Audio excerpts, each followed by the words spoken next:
Welcome class 10। बेटा हम लोग केमिस्ट्री का chapter number 2 acid base and salt कर रहे हैं ना, बिल्कुल कर रहे हैं। उसके एसिड के बारे में हमने बात कर ली है, प्रॉपर्टीज की मैंने बात नहीं की, एसिड की प्रॉपर्टी की मैंने अभी बात नहीं की है, इसलिए नहीं की। एक बार बेस समझ लो, ठीक है। फिर एसिड और बेस की पूरी प्रॉपर्टी का मैं एक वीडियो बना दूंगी जिसमें कंपैरिजन के साथ होगा, आपको याद करने में आसानी होगी। आ जाओ, हो गया टाइम वेस्ट किए, हम लोग स्टार्ट करते हैं बेस। अच्छा सुनो, बेस क्या होते हैं? ये जब मैंने सीरीज स्टार्ट की थी तभी मैंने बोला था पूरे दिन में जो हम खाना खाते हैं उन सबका टेस्ट एक जैसा होता है क्या? नहीं, कुछ खट्टे होते हैं, कुछ मीठे होते हैं, कुछ नमकीन होते हैं, कुछ कड़वे होते हैं। तो आज कड़वाहट की ही बात करेंगे, यानी आज हम बात करेंगे बेस की। बेस क्या होते हैं? ये स्वाद में कड़वे होते हैं, स्वाद में कड़वे होते हैं। तो क्या हर कड़वी चीज बेस होती है? हर कड़वी चीज बेस होती है क्या? सुनो, और भी कैरेक्टर होना चाहिए बेस को डिफाइन करने के लिए। तो बेस की डेफिनेशन को ना मैंने 2-3 तरह से बताने की कोशिश की है। जो पेपर में लिखोगे वो अलग बताऊंगी, यहाँ पे मैंने कुछ लिख रखा है, इसको देखोगे, इसको नोट करो, नोट्स बनाओ फटाफट से। बेस क्या होते हैं? Bases are those chemical substances which have a bitter taste, जिनका टेस्ट कैसा हो? बिटर हो, और फीलिंग कैसी हो? सोपी सोपी वाली फीलिंग हो, मतलब स्लिपरी फीलिंग हो, ठीक है। अगर घर में आपका बेकिंग सोडा है ना, जो चने वने सॉफ्ट करने के लिए डाले जाते हैं, है ना, उसको थोड़ा सा लेके पानी डाल के हाथ पे लगा के देखना, बिल्कुल ऐसा लगेगा जैसे साबुन हाथ में लगा लिया हो, जैसे स्लिप हो रहा हो, फिसल रहा हो, ठीक है। फीलिंग कैसे देगा? स्लिपरी फीलिंग देगा। बेस जो होते हैं वो क्या होते हैं? एसिड के ऑपोजिट होते हैं। भैया बिल्कुल सही बात बता रही हूँ, यानी अगर आपको एसिड को खत्म करना है तो बेस उसके साथ लगा दो, न्यूट्रल हो जाएगा। जैसे आपने कुछ एक्स्ट्रा खा लिया, खट्टी डकारें आ रही हैं, है ना, खट्टी डकारें आ रही है तो क्या बोला जाता है? इनो सॉल्ट, नाम आ गया, सॉल्ट आ गया, ठीक है। इनो सॉल्ट पानी में डालो और पियो, 6 सेकंड में असर शुरू ऐसा ही कुछ बोलते हैं ना, ठीक है। होता क्या है एक्चुअली? वो बेस होता है। तो जो एसिड फॉर्मेशन हमारे शरीर के अंदर हो रहा है, डाइजेस्टिव सिस्टम में जैसे भी एसिड हमारा एक्स्ट्रा फॉर्मेशन हो रहा है, तो उसको क्या करेगा? इनो क्या करेगा? वो बेस वाला सोल्यूशन होता है, वो उसको जाके क्या कर देते हैं? न्यूट्रलाइज, खत्म कर देता है, ठीक है। बात समझ में आ रही है? तो ये एक न्यूट्रलाइजेशन रिएक्शन आगे आएगा, उसको भी देखिए। समझो, base are those chemical substances which can neutralize an acid. जो टूथपेस्ट करते हो ना, भाई दांत ही पीले पीले से हो जाते हैं, एसिड फॉर्मेशन हो जाता है। आपने दूध पिया, लैक्टिक एसिड, उसको हटाने के लिए ब्रश करना पड़ता है। ब्रश करते हो कि नहीं करते? हाँ, तो ब्रश जो करते हो ना, उसके अंदर क्या होता है? बेस होता है। तो बोलोगे मैडम वो कड़वा नहीं लगता, भैया उसमें एडेड शुगर वगैरह मिलाए जाते हैं। आपके टूथपेस्ट में नमक है कि नहीं है, बोला जाता है ना तो वो तो ऐड किया जाता है, अलग से ऐड किया जाता है, ओके। बाकी ब्लीच करने का काम कर देता है, यानी उसको सफाई करने का काम करता है, एसिड की रिएक्शन को हटा देता है, जिससे तुम्हारे दांत कम सड़ते हैं। आ जाओ आगे और बात करते हैं। तो बेटा कुछ एग्जांपल्स है यहाँ पे, sodium oxide, sodium hydroxide, calcium oxide, calcium hydroxide. यानी देखो एक चीज और नोट करो, जितने मेटल है ना, जितने मेटल है वो मेटल, उन मेटल के ऑक्साइड या हाइड्रोक्साइड, मेटल ऑक्साइड या मेटल हाइड्रोक्साइड क्या बनाते हैं? बेस बनाते हैं। जबकि नॉन मेटल वाले जो है ना, वो क्या बनाते हैं? एसिड बनाते हैं। एक नंबर का क्वेश्चन मैंने बता दिया यहाँ पे आपको, तो ये नोट कीजिए, जितने भी मेटल ऑक्साइड या मेटल हाइड्रोक्साइड हैं वो बेस बनाते हैं। एक चीज और, मेटल कार्बोनेट अगर है, कार्बोनेट समझते हो, CO3 वाले, मेटल कार्बोनेट या मेटल हाइड्रोजन कार्बोनेट, ये भी क्या बनाते हैं बच्चे? बेस बनाते हैं। क्यों? क्योंकि ये न्यूट्रलाइज करते हैं किसको? एसिड को। तो ये कुछ चीजें हैं, नोट डाउन करो। एक चीज पे स्ट्रक मत रहना कि यही डेफिनेशन, हमें तो मैडम ने ये डेफिनेशन करवाया, यही करके आएंगे, ऐसा नहीं करना, बातों को समझिए, ठीक है। रट्टा नहीं लगाना अभी, ठीक है। तो ये देखो, sodium carbonate, calcium carbonate, sodium hydrogen carbonate, ये सारे के सारे क्या है? Base, okay. तो बेस की तो ये डेफिनेशन होगी, जितने भी मेटल ऑक्साइड होंगे, मेटल हाइड्रोक्साइड होंगे, कार्बन ऑक्साइड्स होंगी, जितने भी मेटल कार्बोनेट्स और मेटल हाइड्रोजन कार्बोनेट जितने भी होंगे, वो सारे क्या फॉर्म करेंगे? बेस बनाएंगे। पर अरेनियस साहब ने क्या बताया? अरेनियस कंसेप्ट के हिसाब से अगर हम बात करें, मैंने एसिड में भी बात की थी ना, अरेनियस ने क्या बोला था? अरेनियस साहब की डेफिनेशन क्या थी? एसिड्स वो होते हैं जो अपने एक्वस सॉल्यूशन में क्या डिलीवर करते हो? H+ देते हो। तो बेस, इनके अकॉर्डिंग बेस क्या होते हैं? बेस वो सब्सटेंस होते हैं जो OH- देते हो, अपने एक्वस सॉल्यूशन में क्या देते हो?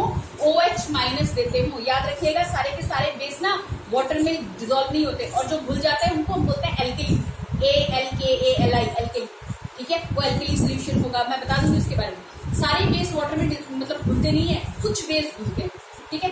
तो अरेनियस कंसेप्ट के हिसाब से अगर हम माने, इनकी अगर ये रट के आ जाए, समझ रहे हो बात? तो जो वो सब्सटेंस जो H+ आयन छोड़ता हो अपने सोल्यूशन, पानी वाले सोल्यूशन में, वाटर में घुलने के बाद, वो एसिड, और जो वाटर में घुलने के बाद क्या देता हो? OH- आयन छोड़ता हो, वो क्या है बेस। तो क्या ये डेफिनेशन हमें नंबर दिला देगी? अच्छा, नंबरों से भी बात यह है कि क्या इससे कंसेप्ट हमारे समझ में आ रहा है? बेस का नंबर लेने वाला डेफिनेशन जो आपको सीबीएसई के टीचरों को लिख के दिखाना पड़ेगा, वो डेफिनेशन अब हम लिखने वाले हैं। ठीक है, तो एक चीज समझिए, एक लाइन में याद रखिए, बेस क्या होता है। मैं डेफिनेशन लिख देती हूँ पर आप समझिए, ये डेफिनेशन तो समझ में आ गई होंगी आपको। बेस क्या होता है बेटा? बेस जब भी एसिड के साथ रिएक्ट करेगा, बेस जब भी एसिड के साथ रिएक्ट करेगा, क्या बनाएगा? सॉल्ट बनाएगा, और साथ में क्या निकालेगा? वाटर, और कुछ नहीं। और कुछ निकल गया तो फिर वो बेस नहीं है, फिर वो बेस नहीं है। बेस क्या करेगा? जब भी सॉल्ट के साथ बेस क्या करेगा? जब भी एसिड के साथ रिएक्शन करेगा, क्या फॉर्म करेगा? सॉल्ट बनाएगा। सबसे बड़ी कंडीशन ये है, बेस जब भी एसिड के साथ रिएक्शन करेगा, क्या बनाएगा बच्चे? सॉल्ट और वाटर, सिर्फ सॉल्ट और वाटर, कोई और बाई प्रोडक्ट नहीं होगा। अगर हो गया तो वो बेस नहीं है। डेफिनेशन में लिखती हूँ, लेकिन एक चीज और लिख जाओ बेटा। मैंने अभी क्या बोला? मेटल ऑक्साइड और मेटल हाइड्रोक्साइड सारे के सारे ही क्या कैसे एक्ट करते हैं? बेस की तरह, या क्या बनाते हैं? बेस बनाते हैं। ठीक है भाई, मेटल ऑक्साइड वाटर के साथ रिएक्ट करेगा, क्या तैयार कर देगा? बेस तैयार कर देगा। वहां पे रुक जाओ, एक एक एक एक्सेप्शन और समझते जाओ। मैं बहुत जल्दी जल्दी बोल रही हूँ। एक्सेप्शन है, एग्जाम्पल नहीं है, एक्सेप्शन है। सी लगाओ। एक्सेप्शन एक है हमारे पास NH4OH। ये भी जब हमारे पास डिजोल्व होगा वाटर में तो ये बनाता है NH4 प्लस OH माइनस। लेकिन ये क्या नहीं है? ये मेटल नहीं है बेटा, ये मेटल नहीं है। ये क्या नहीं है? मेटल, ये नॉन मेटल है। तो अगर आपके पास पेपर में 1 मार्क्स में आ जाता है, कोई एक ऐसा नॉन मेटल बताओ, कोई एक ऐसा नॉन मेटल हाइड्रोक्साइड बताओ जो हमारे पास किसकी तरह बिहेव करता हो? बेस की तरह बिहेव करता हो, या OH माइनस डिलीवर करता हो। तो आपके पास कौन सा होना चाहिए? Ammonium hydroxide. बात समझ में आई? कुछ बात समझ में आई? ठीक है, यहाँ से नोट डाउन कीजिए। और नंबर लेने वाला डेफिनेशन देखिए। नंबर लेने वाला डेफिनेशन बेटा जी, डेफिनेशन ऑफ बेस में आप क्या लिख के आ सकते हो? आप सीधा सीधा ये लिख के आना कि बेस इज इधर अ मेटेलिक ऑक्साइड और मेटेलिक हाइड्रोक्साइड। मेटेलिक ऑक्साइड या मेटेलिक हाइड्रोक्साइड जो कि अगर एसिड के साथ रिएक्शन करेगा, अगर करेगा तो हमेशा ही क्या बनाएगा? Salt and water only. क्या? सिर्फ सॉल्ट और वाटर, कोई और बाई प्रोडक्ट नहीं। ठीक है, इसको मत देखो, अभी नीचे वाले को मत देखो, मैंने ऑलरेडी लिख लिया ताकि वीडियो शॉर्ट बने। ठीक है, जैसे मैंने यहाँ पे एग्जांपल लिया, copper oxide, ammonium hydroxide, magnesium hydroxide लिया ना, तो यहाँ पे CuO प्लस HCl। अब बैलेंसिंग का देख लेना, बैलेंसिंग की बहुत बढ़िया मैंने वीडियो बना रखे हैं, बहुत सारे मेथड को बना रखे हैं, वहां जाके देख लेना। ठीक है, अगर बैलेंस नहीं है तो बैलेंस कर लेना। पर अब समझो क्या है ये कॉपर ऑक्साइड, कैसा है? Metal oxide. किसके साथ रिएक्ट किया? एसिड। HCl क्या है? Hydrochloric acid. इसके साथ रिएक्ट किया, क्या बनाया? CuCl2। क्या बना? ये सॉल्ट बना, और क्या बना? Water. Right, copper chloride. Okay, यहाँ पे क्या है? मैग्नीशियम हाइड्रोक्साइड सल्फ्यूरिक एसिड के साथ रिएक्शन कर रहा है, क्या दे रहा है? Magnesium sulphate plus water. ठीक है, क्या आ रहा है? एक सॉल्ट आ रहा है और एक क्या आ रहा है? वाटर। सॉल्ट क्या है थोड़ा सा और डिटेल में हम पढ़ लेंगे, पर आप अभी फिलहाल ऐसे ही समझो। ठीक है, ऐसा समझो। सॉल्ट वाला भी फटाफट मैं करवा दूंगी, समझा दूंगी आप लोगों को। तो बेटा जी, एक और फिक्स डेफिनेशन ये आप रख लो। ठीक है, बेस या तो मेटल ऑक्साइड होते हैं या मेटल हाइड्रोक्साइड्स होते हैं, जो अगर एसिड के साथ रिएक्शन करके सिर्फ सॉल्ट और वाटर दें, सिर्फ सॉल्ट और वाटर और कुछ नहीं। ठीक है, देखो एक यहाँ पे लिखा हुआ है, मैंने एक स्पेशल केस या इसको एक्सेप्शन कर लो। लेड ऑक्साइड है, तो लेड क्या है?